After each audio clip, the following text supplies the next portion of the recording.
기도하고 시작하겠습니다.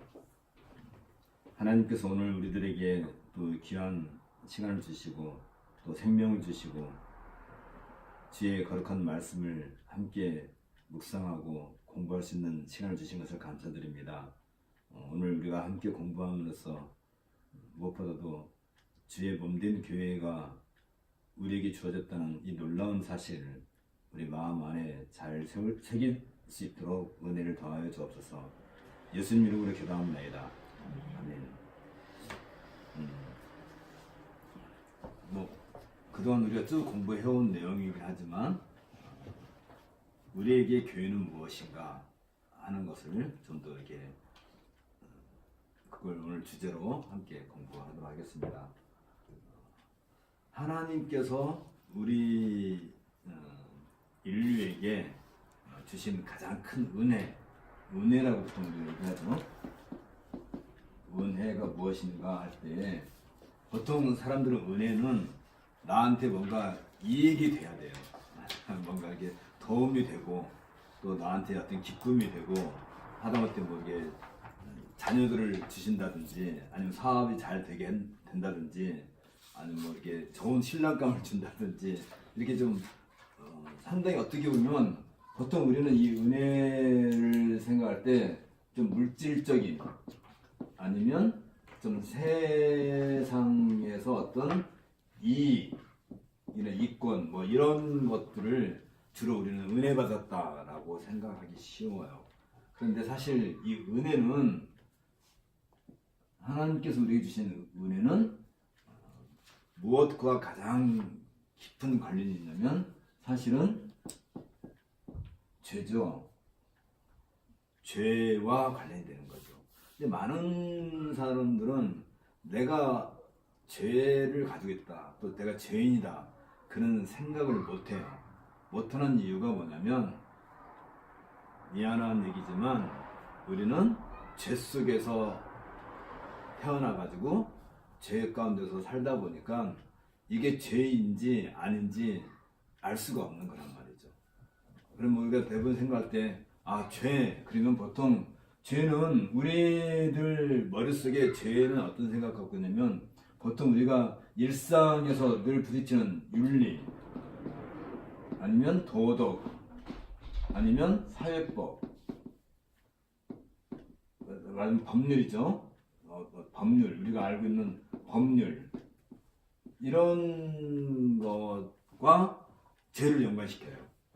보통 이제 부모와 자식 간의 어떤 관계라든지 뭐 가족 간의 또 이웃 간의 어떤 관계 그런 어떤 윤리적인 부분 아니면 도덕이라는 것은 좀 더 넓은 의미로서의 어떤 인간 관계 뭐 돈을 빌렸으면 뭐 이렇게 갚는다든지 뭐 그런 거. 그다음에 이제 보통 우리가 이런 윤리나 도덕은 특별히 어떤 그 법률적인 그런 제약이라든지 강제를 당하지 않기 때문에 이런 것은 주로 이제 보통 이제 조금 지나쳐도 되는 걸로 보통 사람들이 생각하죠. 아니 대신에 사회법은 법률이기 때문에 이건 강제적이란 말이죠. 이건 어기면 여기에 대한 형벌을 꼭 따라오죠. 형벌. 근데 이런 윤리나 도덕이나 사회법 이런 것은 어디로부터 늘 기인하냐면 사실은 사람들이 가지고 있는 어떤 인격, 펄슨, 어떤 인성 이런 것에 근거해서 이런 윤리라든지 도덕이라든지 사회법이라든지 법률 이런 것들이 만들어지거든요. 다시 말하면 사회가 많이 발달하지 않은 그런 데서는 사실 이런 부분들이 상당히 미약해져. 우리가 60년대, 70년대 그때 어떤 법령이라든지 어떤 그런 윤리관에 비해서 지금은 훨씬 더 사회가 고도화되다 보고 이게 민도가 많이 높아지다 보니까 훨씬 더 이런 내용들이 더 막강해지죠. 갈수록. 그러니까 보통 사람들은 이런 것과 관련해서 죄의식을 느낀단 말이죠. 죄의식. 그런데 사실 따지러 보면 이 모든 죄의식이라고 하는 것이 사실은 어디서 나와요? 인간의 어떤 본성, 인격도 얘기지만 인간의 어떤 본성에서 발생이 되는 건데, 이 인간의 본성이라고 하는 것은 어느 때 가장 인간의 본성이 가장 이렇게 활짝 표현하고 사람들 관계에 있어서 이렇게 명확하게 선이 그어지냐면, 사실은 어떤 이 인간의 본성이라는 것은 굉장히 주관적이잖아요. 주관적이라는 것은 보통 본인 위주로 다 판단을 하는데, 그렇게 되다 보면 어떤 사람에게는 아무 문제가 없는 것은 또 다른 사람에게는 상당히 큰 문제가 될 수 있는 그런 요소가 있는데, 이걸 좀 더 객관화시키는 거죠. 객관화. 이 객관적으로 이제 좀 더 보편적인 어떤 개념으로 이제 우리의 본성을 이렇게 살펴본다고 할 때, 이 모든 것들을 이게 함께 어울려서 어떤 그 판단의 근거, 잣대라고 해야 될까요? 이게 죄의식을 가져야 될지 갖지 않아야 될지 하는 것은 각 시대마다 다르고 각 민족마다 다르고, 100년 전에는 아무 문제가 없지만 지금은 그게 죄의식을 가질 수도 있고 한다든지, 그런 모든 그 상황이 다 다르기 때문에 항구적인, 그러니까 모든 인류 첫사람부터 시작해서 마지막 사람까지 전체를 똑같이 어떤 그 조건으로 이렇게 한정을 해서 죄에 대한 의식을 갖게 하는 그게 있다 한다면, 성경은 이것을 가리켜서 하나님을 아는 지식으로부터 이 죄 문제를 다루기 시작해요. 그러니까 보통 우리가 생각하는 우리 인간의 기준으로서 이 죄에 대한 어떤 죄의식을 이야기한다고 하면 각 시대마다 다르고 각 민족마다 다르고, 한 민족 안에서 북쪽 사람, 남쪽 사람, 동쪽 사람, 서쪽 사람 다 기준이 달라지는데, 그러니까 어떤 것을 기준 삼아서 너가 죄인이냐 아니냐라고 말한다면, 이쪽에서는 죄인인데 저쪽에서는 죄인이 아닌 거죠. 쉽게 말하면 눈 하나밖에 없는 뭐 동네에 가서 눈 2개 있는 사람이 가면 눈 2개 있는 사람이 병신이 되는 거지, 쉽게 말하면. 그런 것처럼 그렇게 판단해서 안 되고, 항구적인 온 인류 전 역사를 통해서 어떤 죄에 대한 기준치를 얘기한다면, 결국은 하나님을 아는 지식으로부터 죄의식이 발생을 하는 거죠. 그러니까 성경에서 말하는 죄라고 하는 것은 하나님을 하나님으로 알지 못하는 것이죠. 그렇죠? 우리가 사도행전에서도 우리가 그걸 공부했어요. 이 패역한 세대여 라고 할 때 베드로가 그 유대인들에게 패역이다, 너희들은 죄 가운데 살고 있다 라고 얘기할 때, 그들을 가리켜서 이 패역한 세대라고 할 때 뭘 기준으로 삼냐면, 어떤 걸 기준으로 삼아요? 예수는 그리스도다 는 사실을 인정하지 못하는 그들을 가리켜서 패역한 세대를 한단 말이죠. 왜? 예수는 그리스도 할 때 이 그리스도에 대한 얘기, 그리스도는 모든 구약에서 이미 예언된, 구약에서 예언된 그 모든 내용을 다 담고 있는 분이 곧 그리스도이신데, 그것을 성취하기 위해서 오신 아기 예수, 요셉과 마리아의 아들로 동정녀의 탄생을 통해서 이 땅에 오신 성육신하신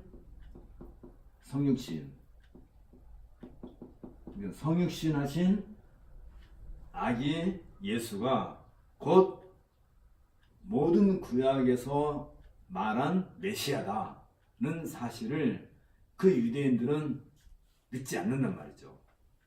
왜 믿지 않아요? 유대인들 머릿속에는 그 구약에 대한 모든 그 가르침에 대해서 이건 이제 지웁시다. 이건 상관없는 거니까. 그러니까 유대인들은 왜 이걸 못 믿냐면은 구약 성경이 예언해왔던 그 모든 내용, 그러니까 구약 성경이 예언했던 그 모든 내용에 있어서 여기 구약 성경에서 이 메시아와 또 아기 예수와 관련해서 가장 결정적으로 보여준 얘기가 창세기 3장 15절이라고 늘 얘기했죠. 그 후손, 여자의 그 후손, 다시 말하면 여자의 그 씨에 대한 얘기가 이 창세기 3장 15절 시작해가지고 노아와 맺은 언약, 또 아브람과 맺은 언약, 그리고 모세와 맺은 언약, 또 다윗과 맺은 언약, 이 모든 내용들이 다 언약과 관련 언약 사상인데 이 하나님의 언약에 의해서 주어지는 최후의 그 언약 성취자로 이 땅에 오신 분이 바로 메시아단 말이죠. 메시아인데 이 메시아가 오시는 것은 아기 예수로서 이 메시아가 오시는 사건을 하나님의 아들이 뭘 통해서 오셔요?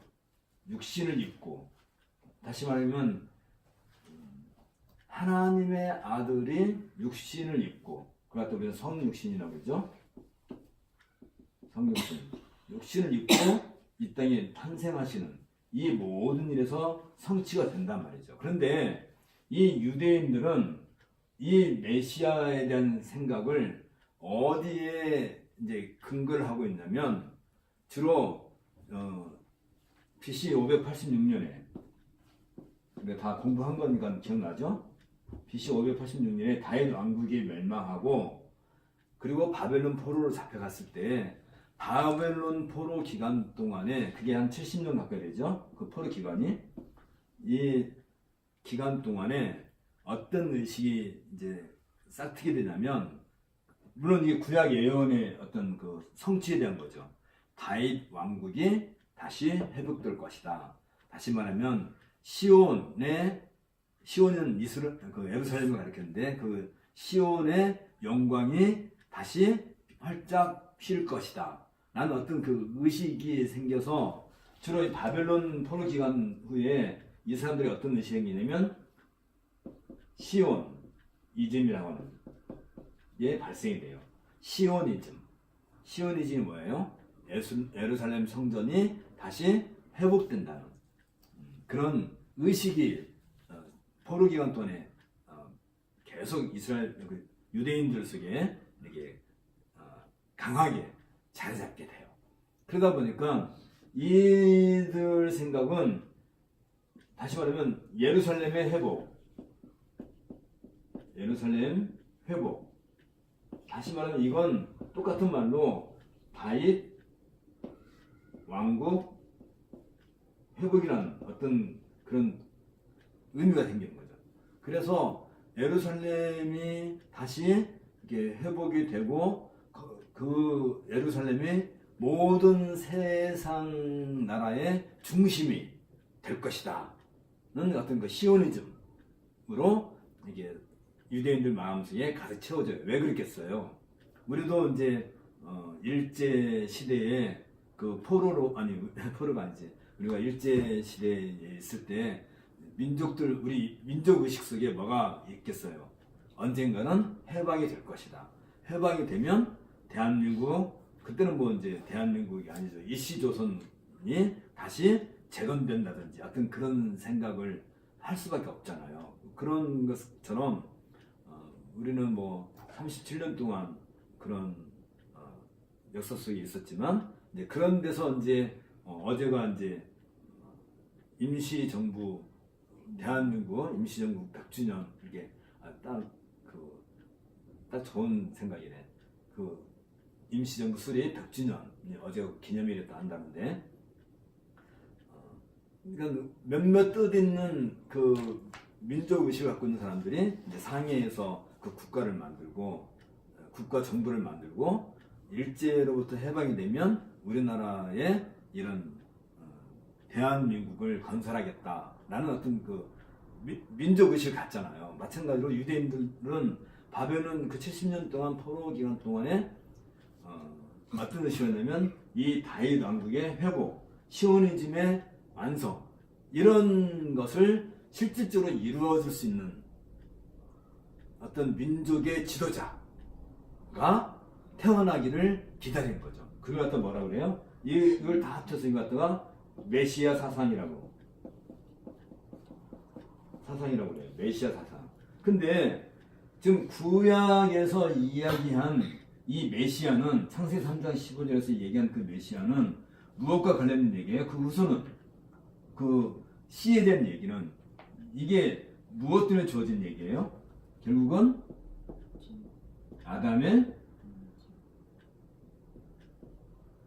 죄, 아담의 죄에 대해서 아담이 범죄한 그 죄에 대해서 그 죄를 근본적으로 제거하고 없애고 그리고 그 죄악 가운데서 자유롭지 못한 인류를 해방하기 위해서 참 인간성을 그 죄에 억눌려 있고 죄에 붙잡혀 있고 그 죄의 삭시 뭐예요? 사망, 죽음. 이 죽음의 문제를 해결하기 위해서 약속된 그 아들이 곧 메시아란 말이죠. 다시 말하면 이 죽음 대신에 죽음으로 가득 이게 죽음 사망에 삼켜져 있는 이 인류에게 뭘 주는 거예요? 생명. 생명을 주기. 생명을 가져다 줘. 그래서 이 하나님의 아들은 인류 속에 가져올 때 뭘 가지고 들어와요? 생명을 가지고 들어온단 말이죠.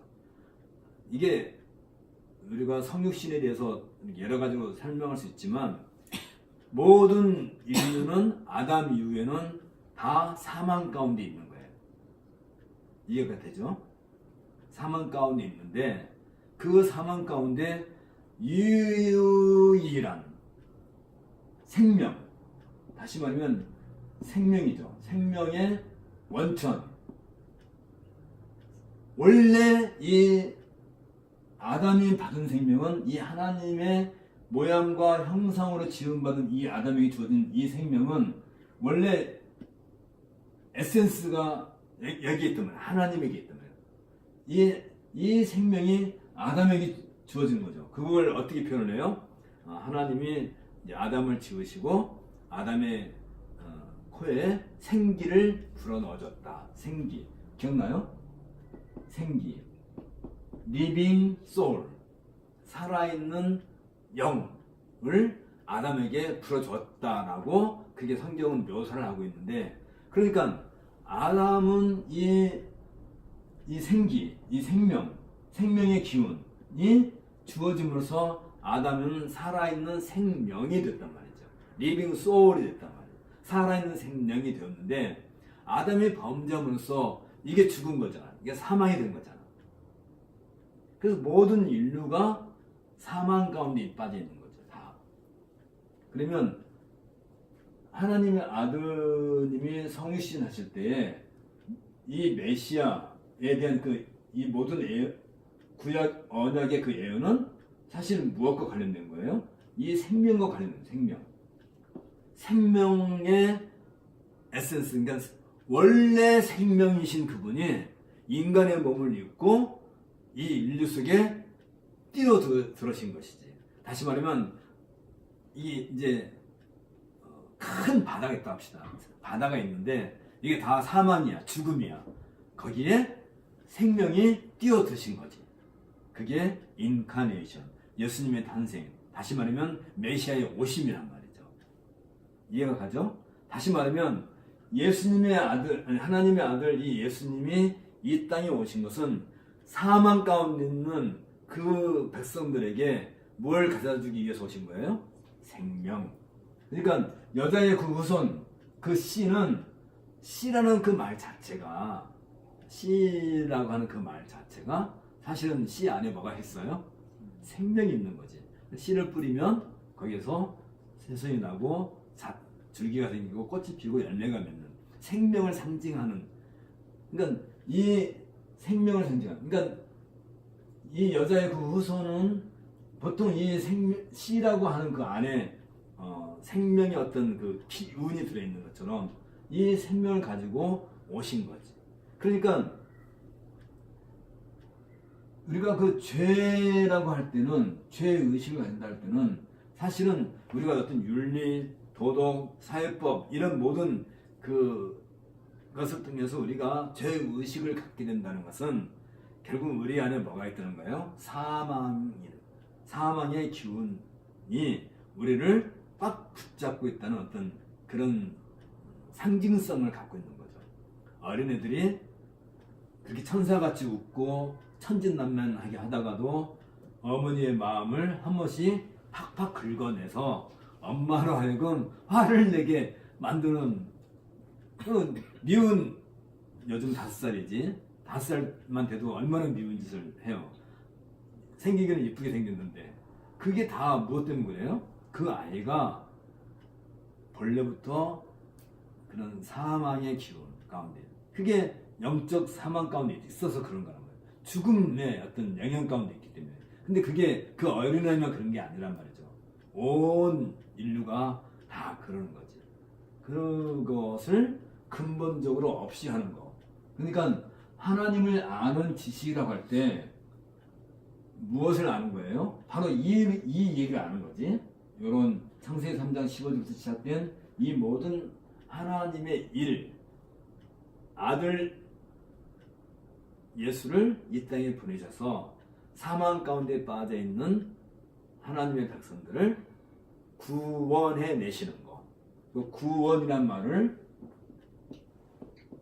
말을 가장 잘 표현해주는 어떤 단어가 있다고 그랬죠? 그게 뭐라고 그랬어요? 고엘. 기억나죠? 고엘. 기업 물음 받은 자. 기업을 물은다는 어떤 그 고엘 정신에 어디에 있다고 그래요? 룻기에 그게 잘 나와 있다고 그랬죠?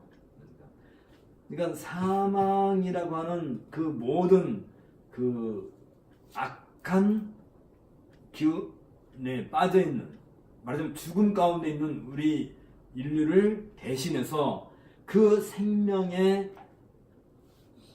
그러니까 사망을 대신해서 생명으로 옮기기 위한 대가를 대신 치르심으로써, 그게 고엘 정신이라고 그랬죠. 고엘의 의미라고 그랬죠.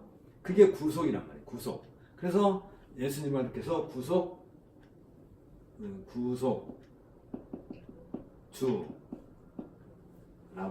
우리가 얘기하는 거죠. 그런 의식을 가지고 있는 상태로 우리를 일깨워 주시는 겁니다. 그래서 우리는 그런 의식이 전혀 없었죠. 우리가 무슨 죄의식을 가지고 있으면 우리는 단지 윤리나 도덕이나 사회법에 근거해서 내가 죄인이다는 생각을 했지, 정작 이런 의미로서, 고엘의 어떤 의미로서 내가 죄인인 것을 깨닫지 못하고 있는 거죠. 그러니까 유대인들은 이런 생각을 못하는 거예요. 왜? 유대인들은 이 메시아가 어떤 메시아? 다윗 왕국을 회복해주는 메시아를 기다리고 있었는데, 예수님은 정작 뭘 가져오는 거예요? 생명을 가져주는 거예요. 그리고 사망에 빠져있는 그들을 구속해내시는 그 일을 하시기 위해서 뭘 해야 돼요? 속전.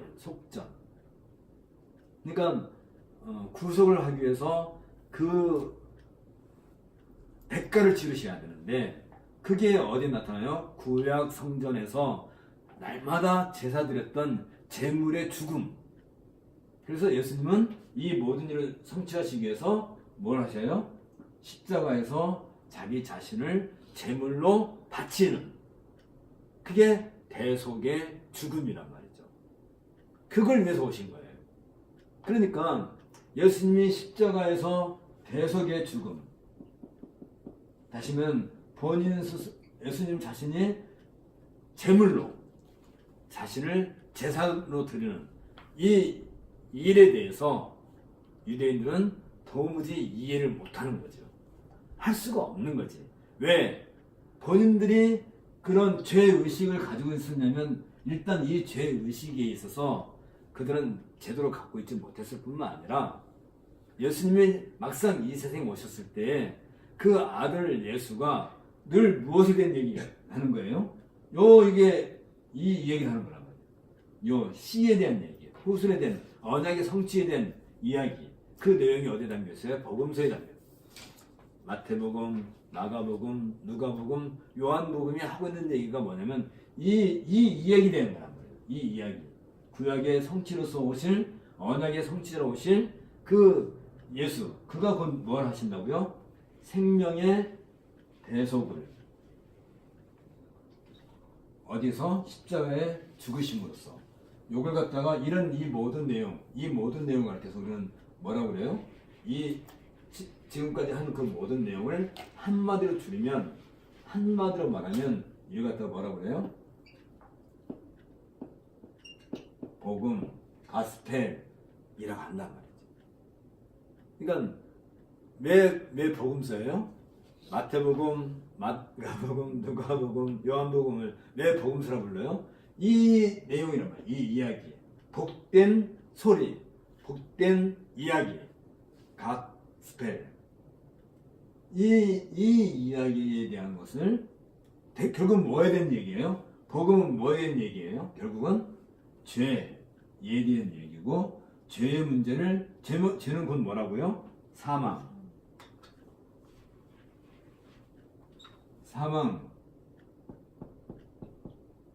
사망으로부터 이 복음 중에서 뭘 가져와요?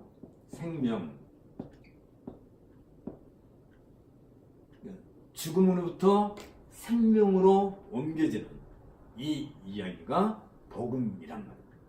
그래서 마태복음부터 요한복음, 이 복음서는 이 생명에 대한 얘기를 해주는 거예요. 생명이 뭐예요? 생명.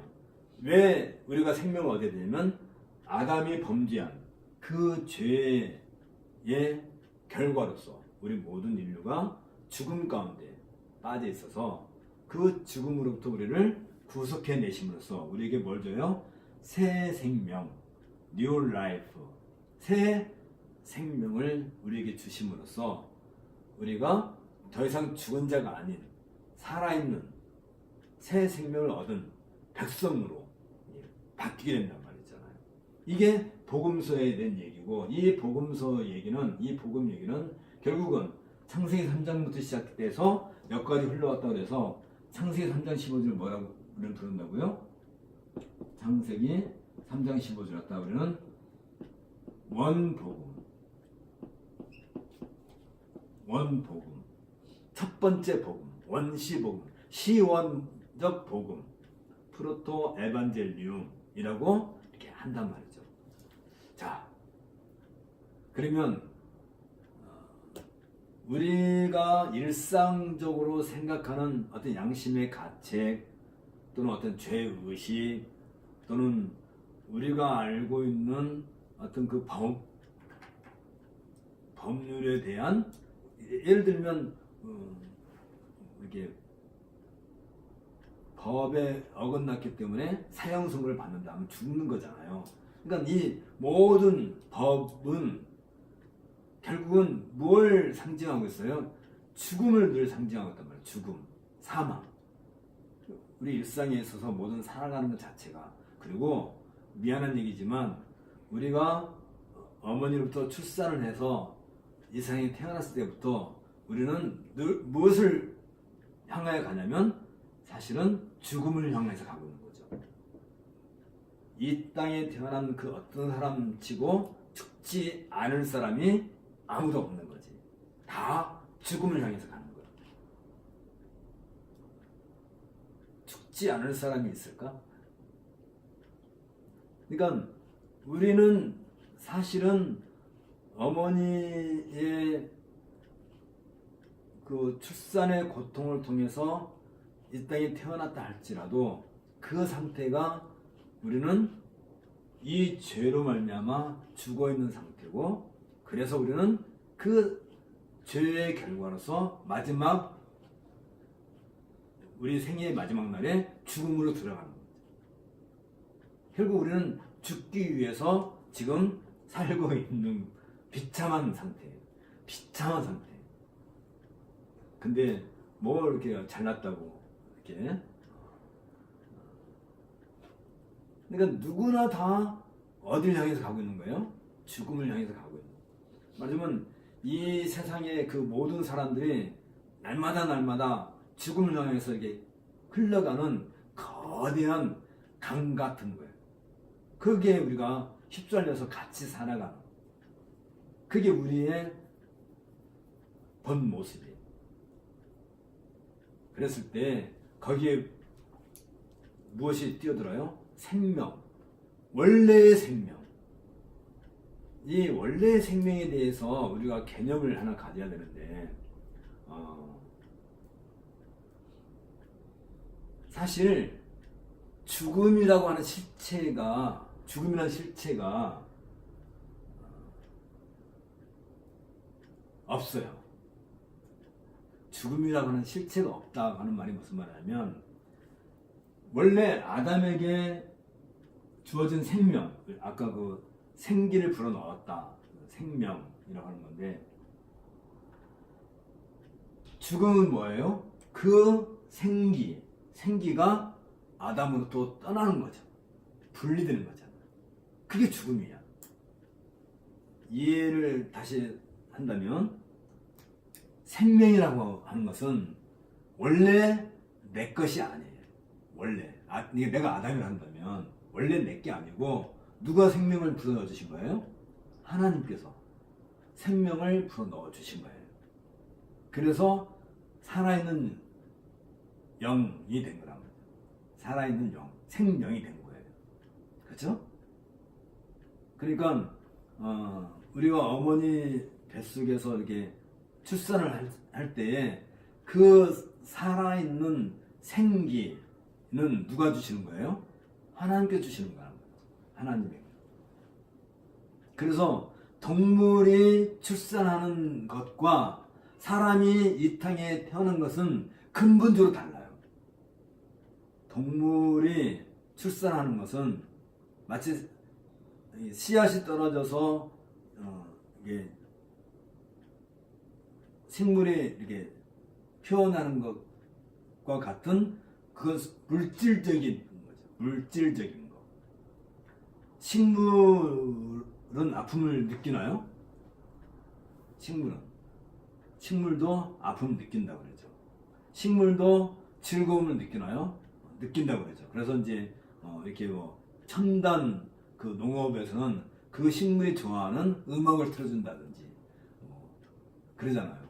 식물도 그걸 느끼고, 그게 다 본성이잖아요. 본성. 동물도 그러죠.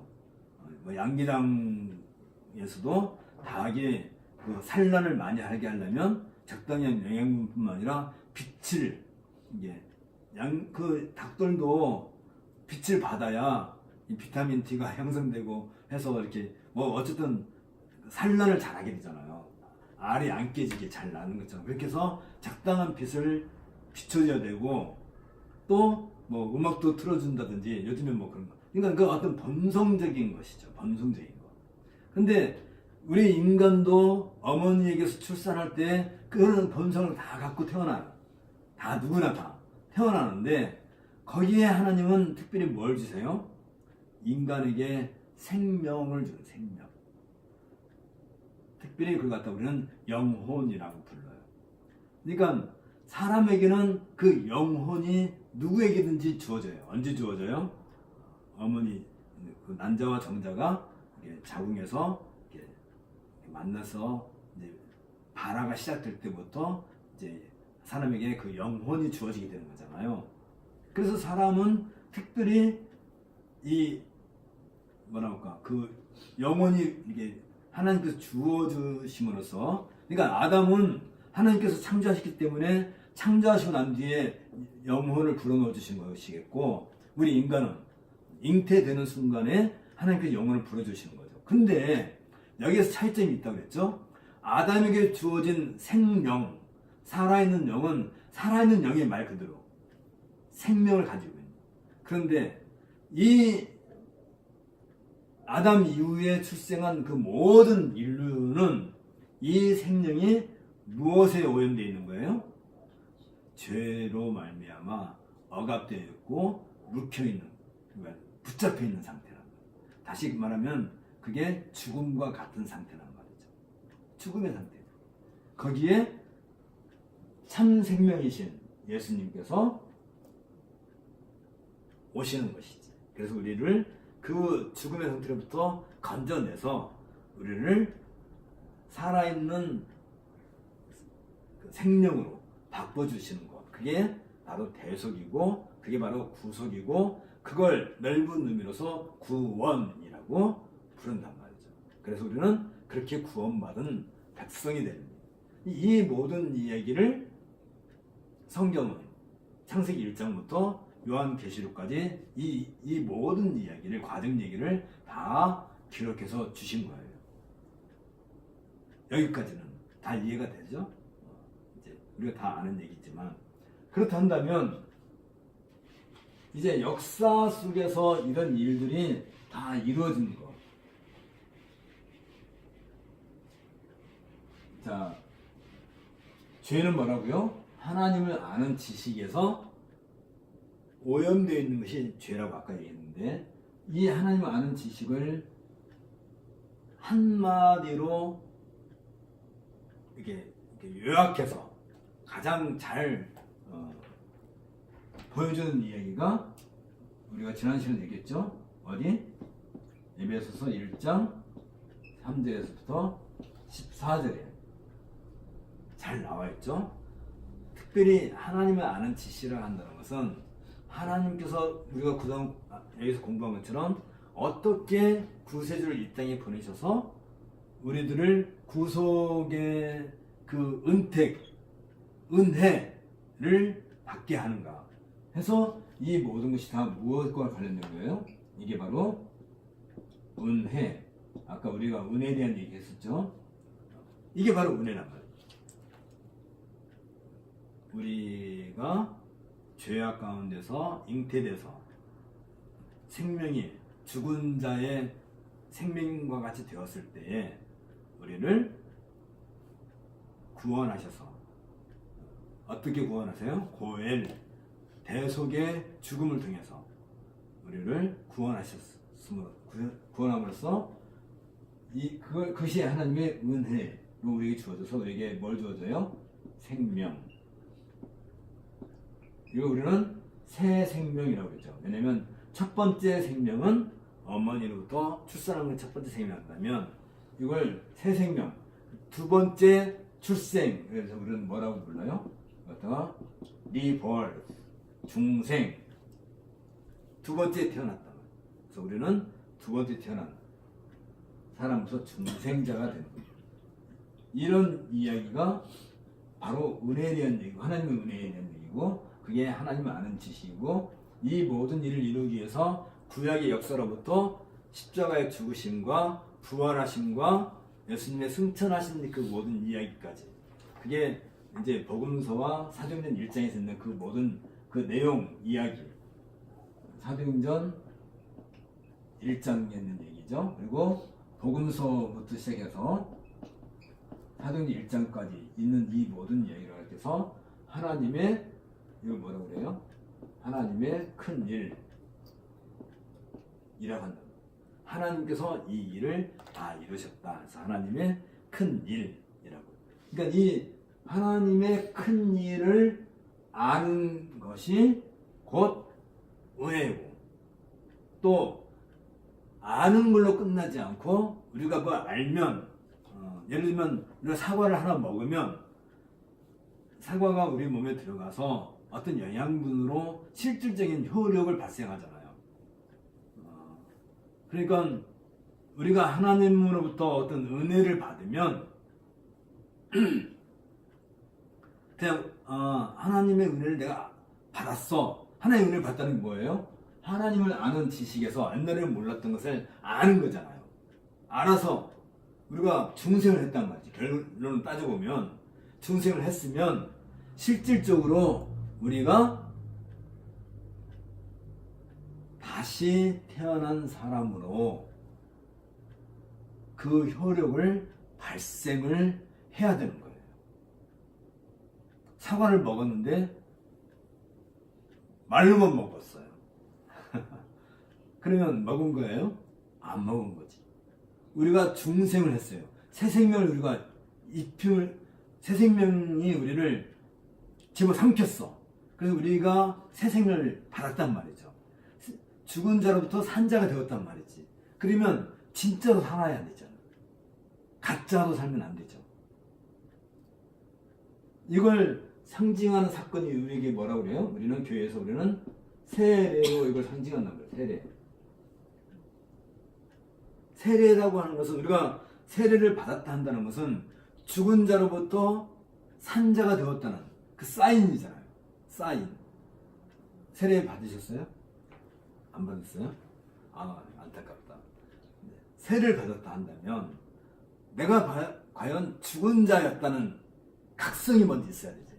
내가 죽었다. 뭐로 인해 죽은 거예요? 죄로부터 죽었다. 죄로부터. 아담이 범죄한 그 죄의 성격이 뭐예요? 하나님을 아는 지식에서 문제가 발생해서 선악을 알게 하는 나무 열매를 먹음으로써, 다시 말해 하나님의 말씀을 거역함으로써 그게 죄였던 것처럼, 이제 우리가 새 사람이 되었다 한다면 이 하나님을 아는 지식을 제대로 우리가 알아가야 되는 거지. 그러려면 우리가 예를 들면 한 아기가 출생하기 위해서는 이제 난자와 정자가 수정을 해서 그다음에 어디에 가야 돼요? 그 어머니의 그 자궁에 착상을 하잖아요. 착상. 그래서 거기서부터 이제 분화가 돼서 이제 아이가 이렇게 점점 이렇게 만들어져 나가는 거죠. 그 과정이 보통 10개월을 거치는 거잖아요. 그런데 말로만 임신을 했어. 그걸 우리 이제 의학적으로 상상 임신이라고 그러잖아요. 막 이렇게 입덧도 하고, 근데 실제로는 임신이 안 된 거. 상상 임신을 했단 말이죠. 그럼 출산이 되나요? 출산이 안 되잖아. 다시 말하면 우리가 상상으로 중생을 했어요. 교회에서 세례도 받았어. 세례를 받았어, 교회에서. 근데 상상 임신과 똑같은 현상으로 세례를 받았다 한다면 그 사람은 정말 새로 태어나나? 안 태어난단 말이죠. 그러면 실제로 우리가 새 생명을 받았다 하면 우리가 새로운 새 생명을 입은 성도로 이렇게 거듭나야 돼요. 중생. 다시 말하면 두 번째 출산을 하게 되는 거잖아요. 그러려면 태아와 같은 상태의 어떤 그 태반이 있어야 되잖아요. 다시 말하면 그 역할을 하는 게 뭐냐면 그게 바로 교회라고 합니다. 교회. 그러니까 세례는 교회로 들어오는 그런 의미를 갖게 되는 거지. 그래서 일정 동안 교회가 인큐베이터처럼 그 사람을 키워내는 거죠. 그리고 출산을 시켜주는 거지. 그리고 어머니가 아기를 이게 출산하고 난 뒤에는 그럼 네가 알아서 세상 나가서 네가 알아서 먹고 살아라 하는 것이 아니고 상당한 기간 동안 젖도 먹이고 또 이유식도 먹이고 또 나중에는 입으로 이렇게 꼭꼭꼭 씹어서 입에 넣어주고 키워주기도 하고 또 그것만 해주는 게 아니죠. 이렇게 잠도 재워주고 이렇게 응아도 다 치워주고 이렇게 해서 충분하게 보살펴 주셔서 장성한 사람이 되기까지 어머니가 그 역할을 다 해주잖아요. 그처럼 교회가 한 신자가 한 성도가 교회에 들어와서 이렇게 세례를 받고 리버스 중생을 하게 되면 상당한 기간 동안 교회가 그 사람을 키워줘야 돼요. 양육을 해야 돼요. 양육. 그래서 교회는 가서 뭐라고 그래요? 어머니라고. 성도들의 어머니. 그러면 이 교회가 없이 우리 성도들이 이 땅에서 살 수 있는 여건이 허락이 안 되겠죠. 그래서 우리는 교회의 회원이 되어서 교회로부터 충분한 자양분을 공급받고 이렇게 살아나가야 되는 거지. 그렇다 한다면 교회는 바로 이런 의미로서 교회가 우리에게 주어졌다면 이제 이 교회가 어떻게 이 땅에 태어나게 됐는지 하는 이야기가 사도행전 2장에서 해주고 있는 얘기예요. 그렇죠? 그러니까 다시 한번 좀 이야기를 요약해보면 창세기 3장 15절에서 약속한 그 씨에 대한 그 약속, 그러니까 우리는 언약이라고 그랬죠? 언약. 왜 언약이라고 한다고 그래요? 언약은 사람은 이 약속을 지킬 능력이 없어요. 이 씨를 보내가지고 이 씨가 죄 문제를 해결하고 생명을 주시겠다 하는 것은 이 모든 일은 전적으로 누가 할 수 있는 일이에요? 하나님만 하실 수 있습니다. 그러니까 하나님께서 친히 이 일을 하시겠다고 하나님이 다른 어떤 대상에게 하나님 스스로가 약속할 수가 없잖아요. 하나님은 하나님만이 약속이 가능한. 그래서 하나님께서 친히 이 언약을 성취하시겠다. 언약을 성취하신다는 어떤 그 성격을 가지고 있는. 그래서 이것이 인류 역사 속에 쭉 왔다가 드디어 이 성취를 위해서 누가 오신 거예요? 예수님이 이 땅에 오셔서 이 예수님을 우리는 이 예수님을 우리는 어떻게 받아들여요? 믿음으로 이 예수님을 받아들여요. 어떤 예수님? 아까도 얘기한 것처럼 고엘, 구속주, 구세주, 구원자, 이 예수님을 우리가 믿는 거지. 믿음이라고 하는 거죠. 그 갖다가.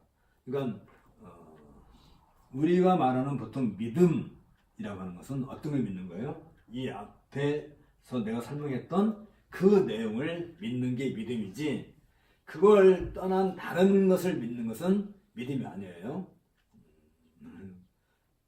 예를 들면 내가 땅에다가 감 씨를 심었어.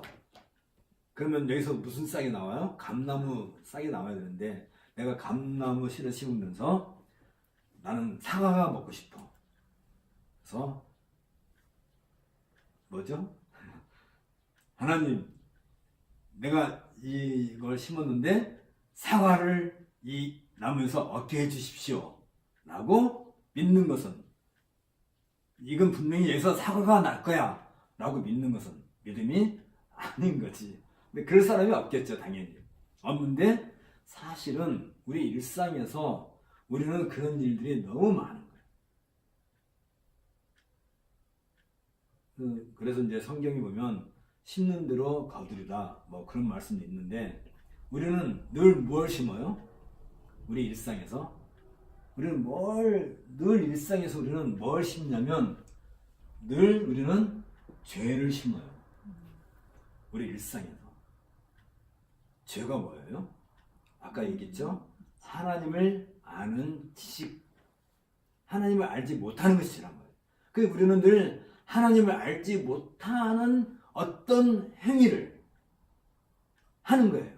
하나님과 상관없고, 하나님께서 이 하나님을 아는 지식이 어디에 요약되어 있다고 그랬죠? 아까도 금방 얘기했죠? 에베소 3장 1장 3절부터 14절에 이 내용이 있는데, 이 내용과 상관없는 인생을 내가 날마다 살아가는 것 자체가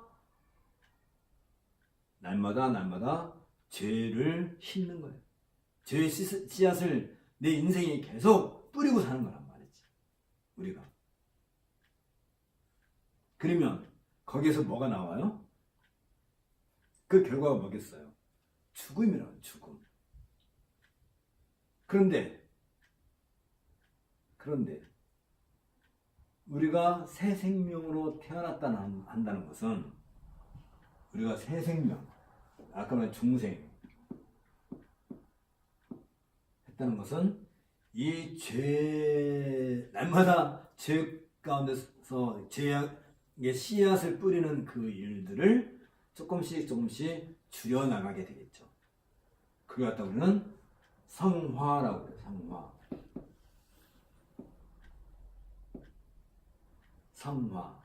성화라는 말은 구별한다는 얘기예요.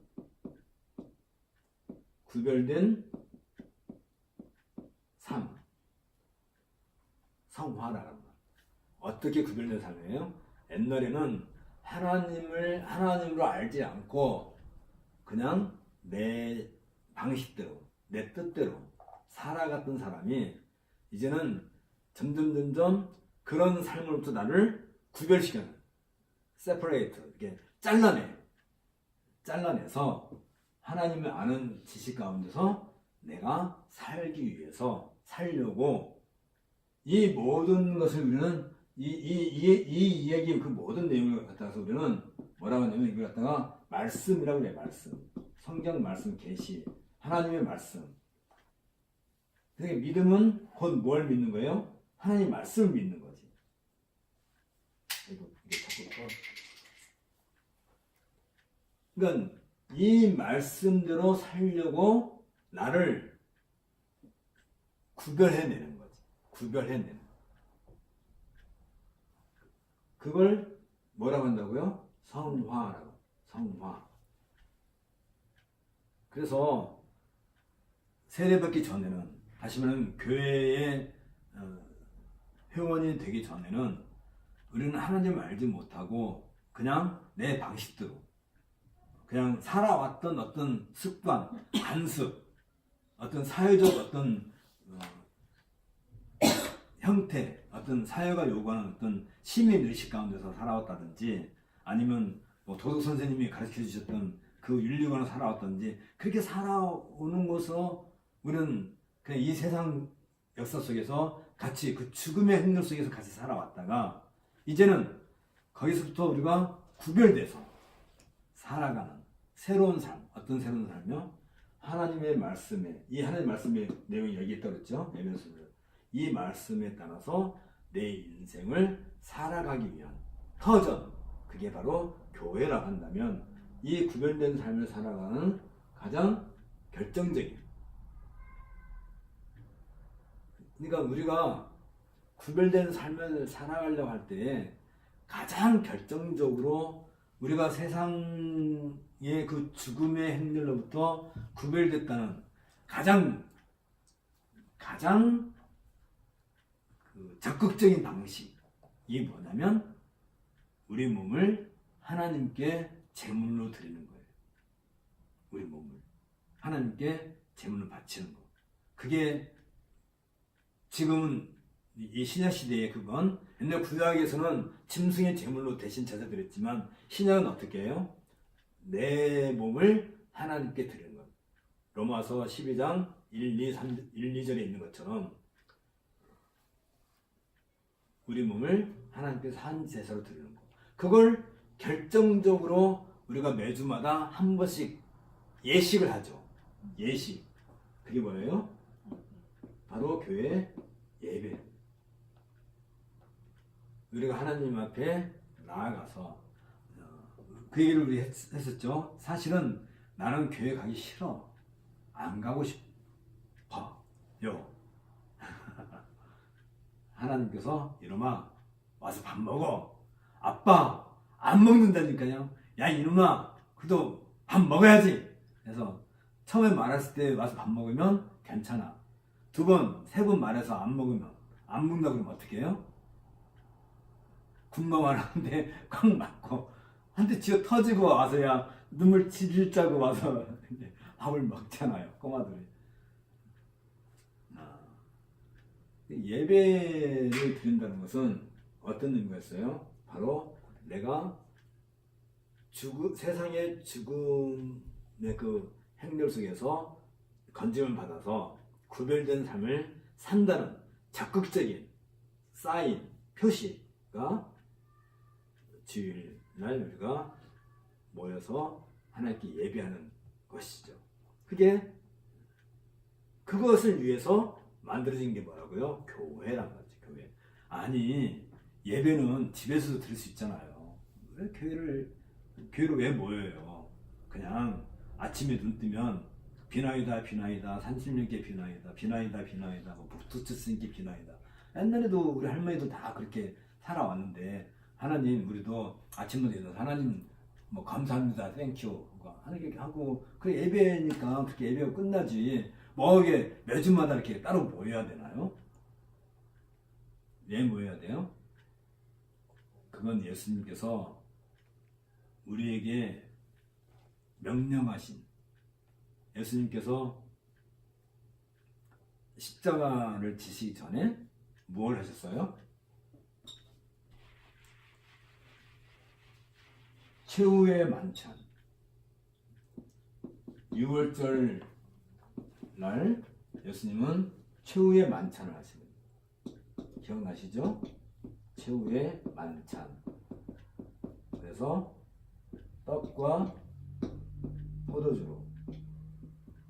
원래 6월절에는 뭘 했었어요? 6월절 어린 양, 6월절 양을 나눠서 먹는 거란 말이죠. 6월절 양을 이렇게 사람들이 모여서 6월절 양을 먹는 거죠. 그게 있는데, 예수님 자신이 6월절 양이야. 그래서 예수님은 떡과 포도주를 가지고, 이건 뭘 상징해요? 이 어린 양을 상징하는 양. 그래서 예수님의 몸, 다시 말하면 예수님의 살, 피, 예수님의 몸과 예수님의 피를 상징하는 떡과 포도주로서 최후의 만찬, 이거 갖다 뭐라고요? 우리는 유카리스트, 성찬이라고, 성찬을 하시는 거죠. 그러면서 이걸 하시면서 제자들에게 뭘 해요? 나를 기념하라. 나를 기념하라.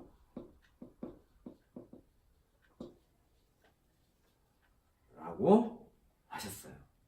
그래서 교회로 부름받은 이 성도들은 뭘 하기 위해서 모여요? 예수님을 기념하기 위해서. 특히 뭘 기념하는 거예요? 예수님이 6월절 양으로 죽으신 거. 죽으심. 그리고 십자가의 죽으심과 그 다음에 뭘 해요? 부활. 예수님의 죽으심과 부활을 기념하기 위해서. 그래서 우리는 언제 모여요? 6월절 양으로 죽으신 금요일날 밤에 모이는 게 아니고, 부활하신 일요일날 아침에 예배로 모이는 거예요. 그래서 주일날, 일요일날, 네? 이 6월절은 금요일날 저녁이 금요일날이거든요. 그래서 토요일날, 금요일날 죽으시고, 이게 목요일날 저녁에 하셨겠죠. 그래서 금요일날 죽으시고 토요일날 무덤에 계셨다가 일요일날 부활하셨기 때문에 우리는 일요일날 모여서 예배를 한다. 뭘 예배하는 거예요? 예배는 무엇과 관련돼요? 바로 이거 성찬. 그래서 예수님의 살과 피를 먹고 마시는 그 기념을 하는 거예요. 나를 기념하라 라고 하셨기 때문에. 그래서 이 예배 자리에 오게 된 건데, 그렇다 한다면 이걸 그냥 단순히 우리가 예배를 한다는 차원에서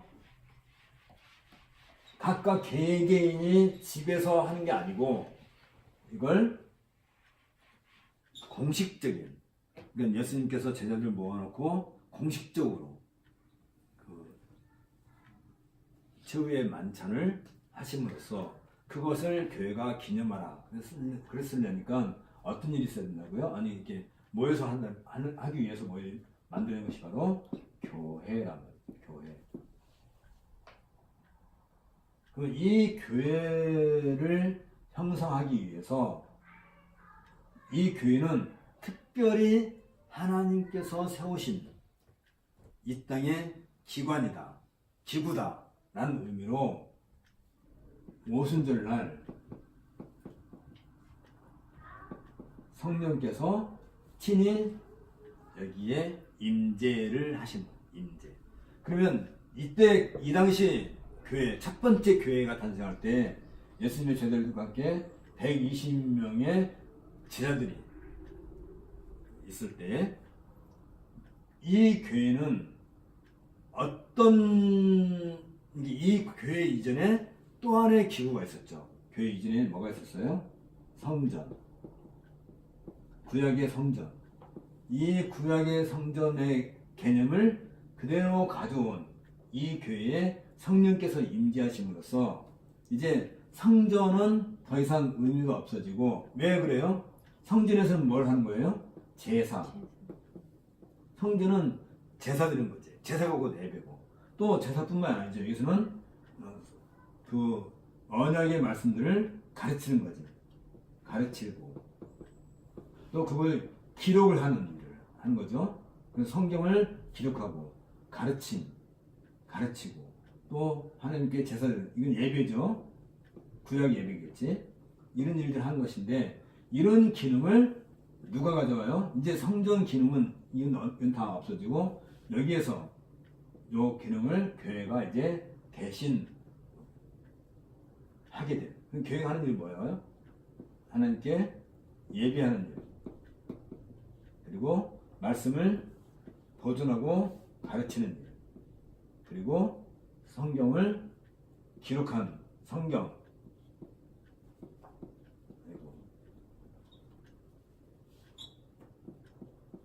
성경을 우리는 보존하는 일을 교회가 하게 됩니다. 그러니까 특별히 이 성전은 언제 파괴가 돼요? AD 70년에 성전이 파괴되잖아요. 그러니까 성경을 기록하는 일은 AD 70년까지 성경을 기록을 하게 되고 이때부터는 기록된 성경을 보존하는 일을 하게 되겠죠. 성경 보존. 이게 이제 교회가 역사 속에서 할 일이겠지. 그러니까 교회는 늘 이런 일을 하는. 그러니까 사도행전 2장에서 우리가 중요하게 생각해야 될 것은 어떤 의미가 있냐면 교회의 탄생, 첫 번째 교회의 탄생이 사도행전 2장에서 우리에게 보여주는 거예요. 어떤 방식으로 보여줘요? 이 120명의 제자들이 성전뜰에 모여있을 때 거기에 성령이 임재하셔서 그들이 곧 하나님을 예배하는 기구로. 근데 이 교회가 공식적으로 이때는 믿는 무리라고 했는데, 이 믿는 무리라고 누가는 기록했죠. 믿는 무리. 이들이 교회라고 공식적으로 이름을 밝히게 된 것이 사도행전 5장 11절에 얘기가 나오죠. 사도행전 5장 11절부터 온 교회라고, 예루살렘에 있는 온 교회라고 해서 그 다음부터 교회라고 부르게 돼요. 그리고 이 교회가, 자 이제 교회 탄생까지 얘기가 우리 다 됐으니까 지금 이제 사도행전을 다시 한번 이제, 사도행전은 어디서 시작돼요? 사도행전 1장 8절에서부터 시작이 된다고 그랬어요. 사도행전 1장 8절. 성령이 너에게 임하시면 너희가 권능을 받고 유대와 갈릴리와 사마리아까지 이르러 내 증인이 되리라. 자꾸 나도 헷갈리는지. 그렇게 해서 사도행전 2장에서 드디어 성령께서 임재하심으로 교회의 그러니까 다시 말하면 뭘 대체하는 거예요? 성전의 기능이 없어지고 교회로 대치가 돼서 이때는 어떤 무리 형태로 나타났는데 이제 이 교회는 여전히 이 성전과 비슷한 어떤 그런 기구의 역할을 하게 되는데 여기서 어떤 일이 생겨요? 사내들인 유대의 사내들인 공회가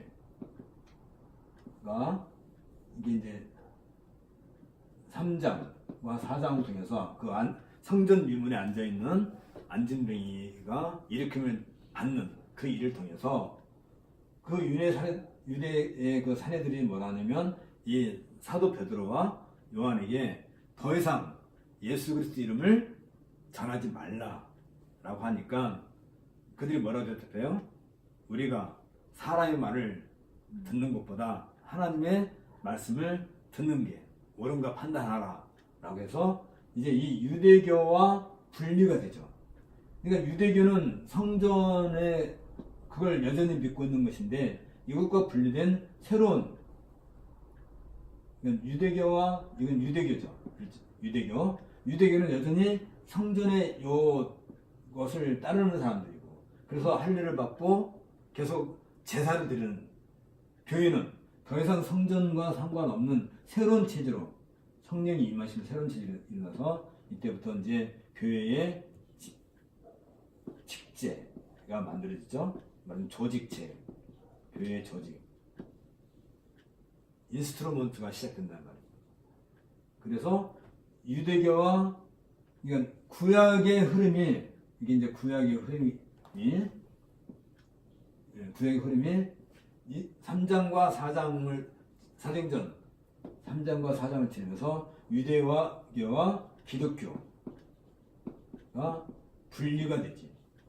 그러면서 이때부터 아까 얘기한 것처럼 사도행전 5장 11절에서 드디어 이걸 기독교를 교회라고 부르기 시작했단 말이죠. 그래서 이제는 인류의 역사는 이때부터 역사는 이제 두 개의 평행선이 가겠죠. 하나는 유대교의 역사가, 하나는 기독교의 역사가 계속하는 거예요. 근데 유대교는 언제 끝나요? AD 70년. 그들이 믿고 신봉했던 성전이 무너짐으로써 실질적으로 유대교는 종말을 구하게 되죠. 성전이 없어진 것은 더 이상 제사 드릴 수 없는 거지.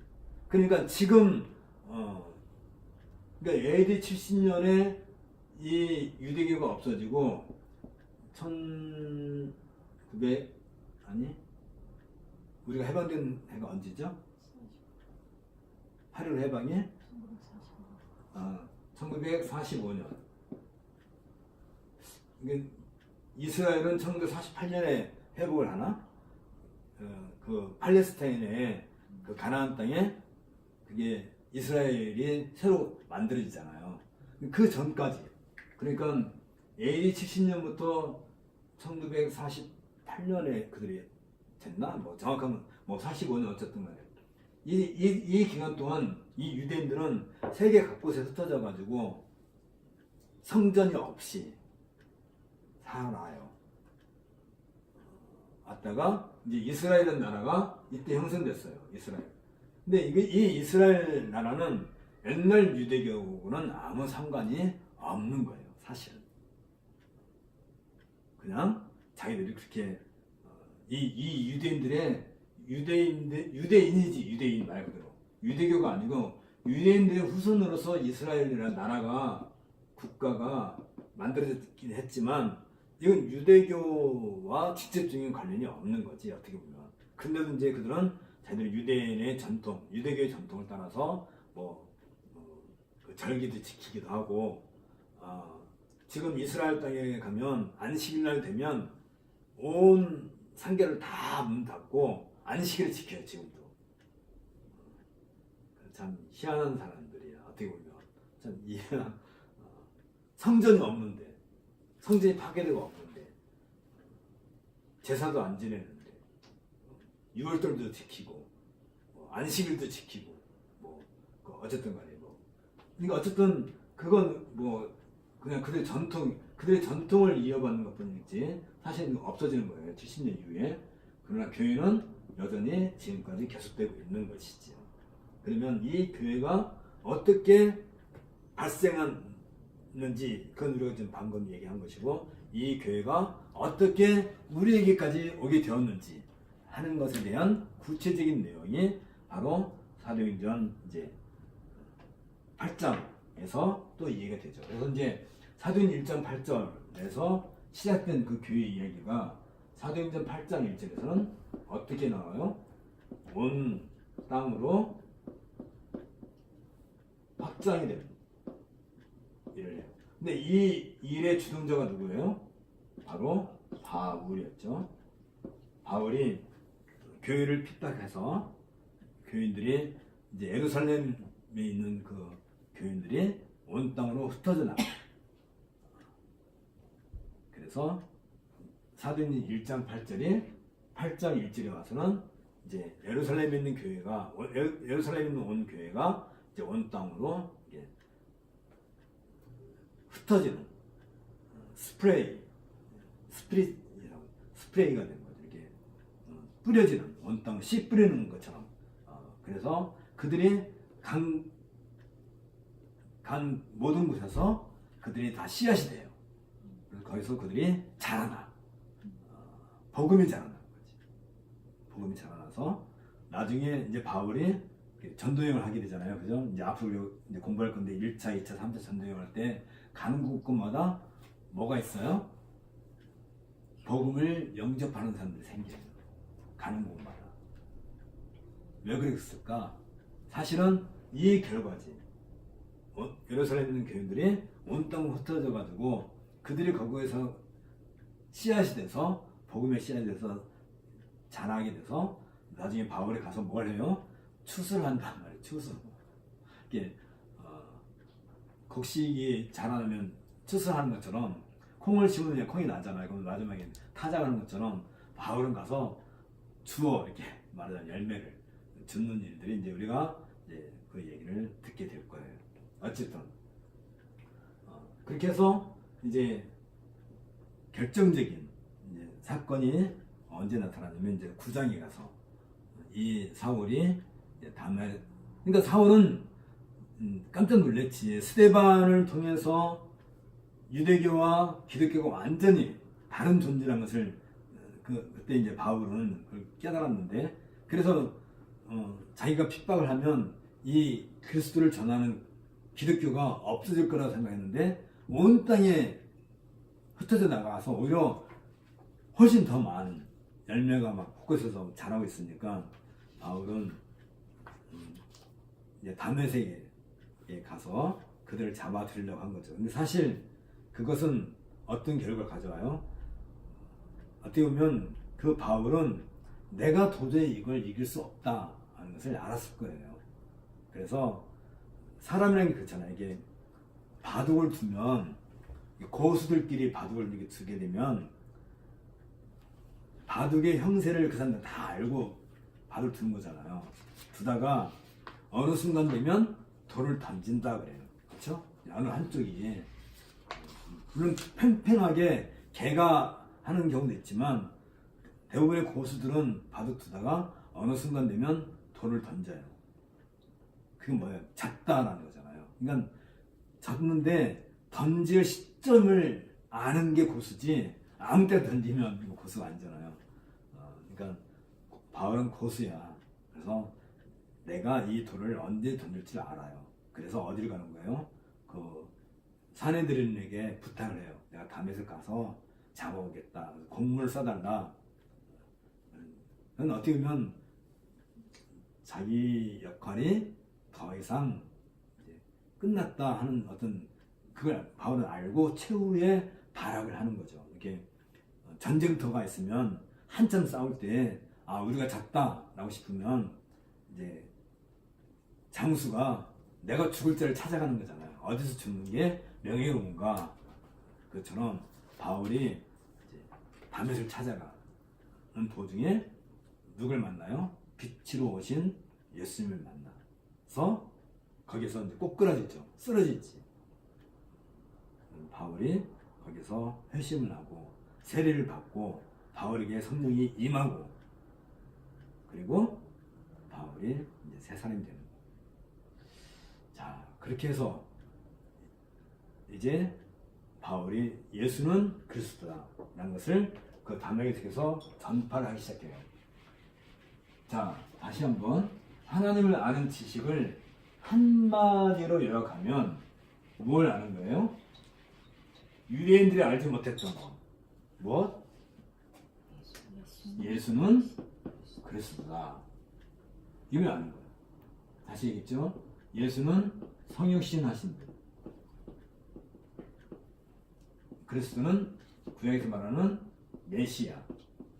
다시 말하면 언약의 성취자. 성육신은 뭘 해요? 생명을 가져오신 분. 이렇게 생각하면 돼요. 예수님이 이 땅에 태어나셨을 때 온 세상 사람은 다 죽어있는 사람들 뿐이고 유일하게 생명의 씨앗을 가지고 계신 분이 그 예수님인 거죠. 이해가 되죠? 생명을 갖고 오신. 그러니까 온 세상은 이 아기 예수를 죽이려고 하는 거예요. 죽여야 자기들은 사는 거지, 어떻게 보면. 그러니까 죽음이 이 생명을 받아들일 수는 없잖아요. 근데 아까도 설명했죠. 죽음이 뭐예요? 죽음. 사망. 죄의 결과가 사망인데 죄로 말미암아 나타난 그 결과가 죽음인데 죽음이 뭐냐면 원래 이 죄 이전은 생명이었단 말이에요. 생명. 생명이 떠나간 것이 죽음이잖아요. 생명이 떠나간 상태가 죽음인데 그 죽음에게 뭐가 들어와요? 참 생명이 들어오게 되면 죽음은 없는 거지. 그래서 아까 얘기했죠. 죽음은 원래가 실체가 없는 거예요. 생명이 있으면 생명이고 그 생명이 떠나가면 죽음이에요. 그래서 우리가 죽으면 우리 육체가 죽으면 우리에게서 뭐가 떠나가는 거예요? 우리 영혼이 참 생명이 떠나가는 거예요. 그래서 나중에 이제 예수님이 재림하실 때 우리가 부활한다 할 때는 우리의 이 몸과 떠나는 그 영혼이 다시 만나는 것이 부활이 되겠지. 4월 셋째 주가 부활절이에요. 부활절 때 우리는 그런 걸 기념하는 거지. 기억을 해야 되는 거죠. 자, 그렇다면 이제 이 교회가 어떻게 된 거예요? 예루살렘 교회가 온 땅으로 흩어졌단 말이지. 흩어져서 근데 이때까지만 하더라도 이 교회는 주로 누가 이 교회의 회원이었냐면 유대인 출신들이죠. 원래 유대인들이야. 할례 받은 사람들. 이 사람들은 할례 받은 사람들이지. 할례 받은 사람들이 다 교회의 회원이었는데 이게 온 땅 흩어져 보니까 어떤 문제 돼요? 할례 받지 않은 사람들 있잖아. 무할례자들에게 복음이 들어가기 시작하는 거예요. 할례 받지 않은 사람들. 그 대표적인 사람이 누구예요? 사도행전 10장에 나와 있는 고넬료. 아니 고넬료가 이스라엘 가야사라의 지금 고넬료가 하는 로마 백부장인데 이 사람은 할례 받지 않은 사람인데도 불구하고 하나님을 경외하는 사람입니다. 하나님을 경건하게 섬기는 분. 재미없어요? 너무 생소한 얘기들이죠. 근데 뭐 어쨌든 이제 이거 이제 다음부터 이 이야기 연속해서 공부해야 될 거니까 지금 정리를 하는 것뿐이에요. 이 고넬료 어떤 분이에요? 할례를 받지 않았는데도 불구하고 베드로에 의해서 고넬료에게 뭐가 임해요? 성령이 인침이 성령이 인침 일이 생긴다. 그러면서 고넬료가 이 교회의 회원이 돼요. 그래서 베드로가 이 고넬료에게 성령 인침을 받은 것을 확인했기 때문에 세를 안 줄 이유가 없잖아요. 그래서 세를 줌으로써 교회의 회원이 되었단 말이죠. 그러면 이 고넬료가 교회의 회원이 된다 할 때는 고넬료는 뭘 하는 거예요? 하나님을 아는 지식. 그래서 하나님을 경외한다고.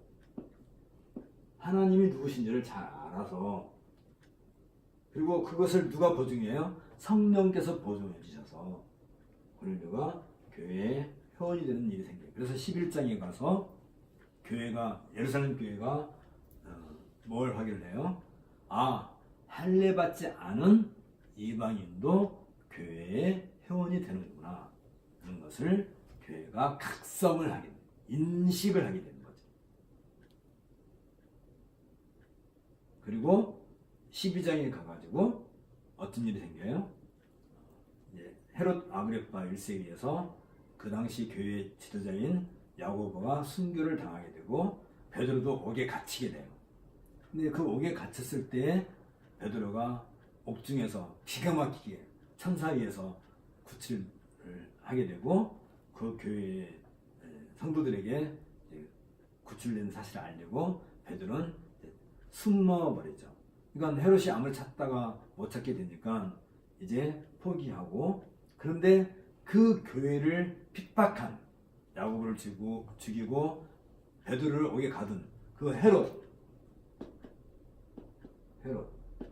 아그리파 1세인데, 그러니까 사도행전 3장과 4장에서는 사내들인은 종교죠. 종교 세력이 교회와 핍박을 해서 사내들이 끝장났다면, 사도행전 12장에서는 이건 세속권이죠. 세속권.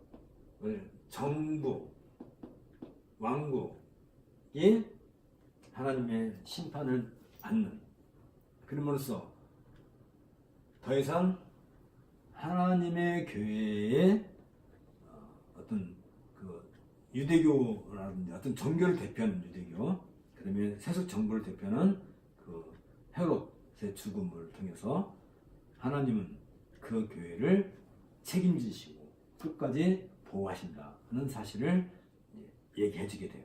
그 결과, 그리고 난 뒤에 어떤 일이 생겨요? 11장에 가서 이미 안디옥 교회가 만들어졌죠. 안디옥 교회. 안디옥 교회는 이 예루살렘 교회가 사방으로 흩어졌는데, 그 흩어진 사람들에 의해서 세워진 교회가 안디옥 교회라는 거죠. 그리고 이 안디옥 교회에 누가 들어와요? 회심한 바울이 들어와서 안디옥 교회가 만들어지게 되고, 안디옥 교회를 세우게 되니까 성령께서 이제 이 안디옥 교회로부터 바울과 바나바를 따로 세워서 이들로 하여금 복음을 전하게 사명을 맡기죠. 그게 제1차 전도여행이 사도행전 13장과 14장에서 그 얘기가 나와요. 그럴 때 뭐가 돼요? 바울은 바나바와 갈라디아 지방을 이렇게 복음을 전도했을 때 의외로 곳곳에서 이 복음을 아는 사람들을 만나게 돼요. 그래서 곳곳에 교회를 세우게 되죠. 기적같이. 그러니까 이게 사도행전 8장 1절에서 바울에 의해서 박해가 시작되었는데, 그 결과가 곳곳에서 이런 것을 바울은 확인을 하게 되죠. 어쨌든. 그리고 이제 1차 전도여행에서 돌아오고 난 뒤에 어떤 일이 생겨요? 이제 그 유대인들 중심으로 있는 그 유대인들은 여전히 유대인들은 태어나면 할례를 하니까 하고, 아직도 안식일도 지키고 아직도 제사법도 지키는 사람들이에요. 그리고 성전에 가서 제사도 드리는 사람들, 그리고 주일날 교회 와서 예배를 드리는 거야. 왜? 원래부터 태어나길 유대인은 태어났으니까. 그런 사람들인데, 바울은 할례 받지 않은 사람들도 교회 회원으로 받아들이고 있는 것에 대해서 근데 그 당시에 어떤 일이 있었냐면 이제 기독교인이 아닌 원래 유대인들은 로마 사람들에게 이렇게 부역을 한다든지 또 유대교를 이게 비판한다든지 할례 받은 사람들이 할례 받지 않은 사람들과 밥 먹고 교제하면 그걸 되게 미워했었어요. 그러니까 바울은 그 유대인들한테 미움을 받을 수밖에 없었지. 그리고 그들 중에 어떤 사람들은 바울을 대적하는, 적극적으로 대적하는 사람도 있고, 특별히 그 예루살렘 교회에 남아있는 사람들 중에 일부는 유대인들이니까 바울이 전한 그 복음에 대해서 이의를 자꾸 제기하는 거예요. 왜냐하면 바울은 유대인인데 왜 할례 받지 않는 사람들에게 자꾸 복음을 전해서 곳곳에 교회를 세우는지 거기에 이제 이의를 물론 많은 사람들은 다 인정하고 수긍을 하죠. 왜냐하면 고넬료가 할례 받지 않은 고넬료가 세례를 받았으니까 인정하면서도 불구하고 일부 사람들은 그 유대인들의 영향을 받아서 바울을 미워하게 되고, 그래서 뭘 얘기해요? 바울이 전한 복음은 맞긴 맞는데, 그런데 너희들도 우리처럼 할례를 받아라 라고 자꾸 주장을 하기 시작해요. 그래서 일부 그 유대에서 온 일부 몇몇 사람들이 안디옥 교회에 와가지고 그 얘기를 하니까 안디옥 교회가 이 문제를 해결하기 위해서 바울과 바나바를 예루살렘 교회로 파송을 하죠. 왜? 가서 이 문제를 확실하게 매듭을 져달라 부탁을 하게 되고, 또 이 몇몇 유대인들이 갈라디아 지방 가서도 그 얘기를 하게 되니까 갈라디아 지방에 있는 사람들이 그럼 우리도 할례를 받아야 되나? 라고 혼동을 일으키는 소식을 바울이 듣고 급하게 편지를 쓰죠. 예루살렘 가는 도중에 뭐라고 그래요? 내가 너희들에게 예수님을 믿는 그 믿음, 그 복음 외에는 가르친 바가 없고 너희가 그걸 듣고 세례를 받고 교회 회원이 되었는데 이제 와서 왜 할례를 받느냐? 그래서 오직 믿음으로 구원을 받는다는 내용의 설명. 그 내용이 뭐예요? 이신칭이라고 했죠? 오직 믿음으로 너희가 구원을 받는다는 내용의 편지를 써서 준 것이 뭐예요? 그게 갈라디아서가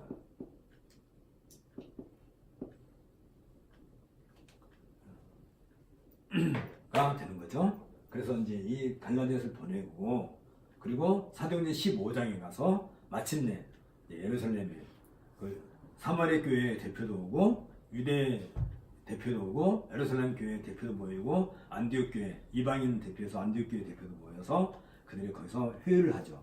무슨 회의를 하게 돼요? 이 할례를 어떻게 할 것인가. 거기서 결정하기를 더 이상 이방인들도 할례 받지 않고 교회에 들어올 수 있다라고 결정한 것이 사도행전 15장에서 얘기한 바로 그 이야기죠. 우리가 거기까지 공부를 한 거예요.